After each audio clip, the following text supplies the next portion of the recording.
Well, hello and welcome to another episode of the Biz Coach Show. Today we are hanging out with Eric T. Whitmoyer, CEO and founder of My Biz Coaches. And Eric, how are you doing today? I'm doing excellent, David, and yourself? I'm doing pretty good, man. Thanks for asking, and always good to be hanging out with you.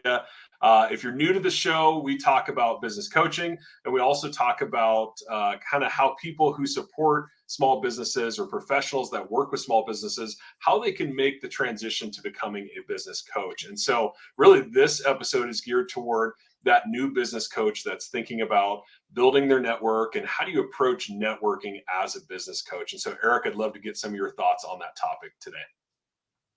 Awesome. Thanks, David. Appreciate that.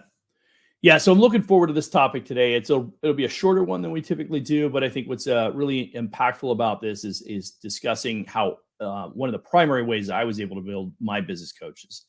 When I first started out, our primary focus was networking. Yeah, literally, it was your face-to-face networking environment.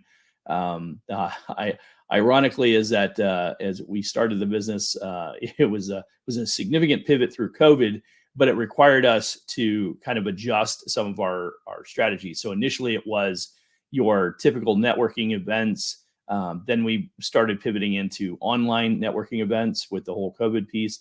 And then as it came out of COVID, then it was back to the face-to-face networking and expanding into the online networking. And then getting back into the whole events and all that kind of stuff as well. So I'm going to run through a handful of different ways that we were able to kind of get My Biz Coaches out there. A lot of people have asked me, how did you build the business? It was almost entirely through networking and building my referral network. So we got a lot of experience in doing this, and I think it's really valuable. I think every coach should employ some of these strategies within their how they find their client base. So I'm going to walk through this real quick. So first and foremost, building a robust network is essential for any business coach. It not only opens doors to new opportunities and partnerships, which is a big piece of this, but also enhances your credibility and visibility in the industry. Strong networking provide valuable insights, referrals, and support, ultimately driving your business's growth and success. As I mentioned, all my business early on, I would say 95% of it came from networking or referrals. And of that, I would say of the 95%, about a third of it came directly from referrals. So other people that I engaged with in other business ventures in the same B2B space referred clients to me. That was a big piece of my client acquisition process. So the first one I highly recommend is attending industry events and conferences. Anytime you're around like-minded people, interesting things kind of develop. And ironically, I was literally just sharing with my team some new developments that we have at My Biz Coaches that evolved from going to a networking event. And it wasn't even a networking event, sorry. It was a conference. It was a business expo here in Phoenix. And at the business expo, I ran into an individual who they supported business credit, corporate credit. We got into a conversation. It turned into a 2-year relationship. Actually ended up being one of my clients as a referral. He introduced me to a client that became a referral that became a client. And then consequently now has created a new business opportunity 2 years later. So it's interesting how these things play out. And I often think people discredit networking and going to events and conferences, even though, you have to be a little creative about how you find a client at a conference when you're walking around to the different expo tables and stuff like that. It can be very interesting if you have that propensity to want to grow and scale and you're willing to kind of have those conversations. But lots of opportunities to go in there. You can work on your elevator pitch. You can work on, your origin story, which is something people often want to know about, how you got started, how you got into the business, your types of clients you like to work with. All of these things evolve through these conversations in my experience. So definitely industry events and conferences are massive. Another big one is leveraging your social media platforms. I can't tell you how many coaches I speak to. These are existing coaches, large numbers of them. And again, we use the term coach loosely. Coaches, in our opinion, what we've changed our terminology to be is professionals who serve business owners. So whether you're a fractional executive, like a fractional VP of sales or fractional CFO, fractional COO, you're a business coach, you're a consultant, anybody in that space that is working with business owners, these all apply to you. And I am amazed how many times I talk to any of those people in these spaces that are not leveraging social media the way they should be. A lot of people just, I don't have the time. That's typically their excuse. I could give my little rendition about time, but I don't have time on this show, on this clip. So I'll do that some other time. But you need to make the time. Find one or two. If you're in the B2B space, your primary spot should be LinkedIn. There's certainly some other platforms you could leverage, but social media is a big component. It doesn't have to take a lot of work. There's a lot of ways to do shortcuts and still get really good value from it. Most importantly, it's one of the first ways that people research you today. Anybody in the B2B space, if you're in sales and you're B2B and you're not using LinkedIn to research your clients before you have a sales conversation, you're missing out. So huge opportunity here to leverage social media, and more specifically, probably LinkedIn. Another one is to join professional organizations and networks. Sometimes this can be a little spendy, so you need to make sure you know what makes sense. You make sure you're doing an ROI assessment. Are you getting return from it? Does it make sense for your business?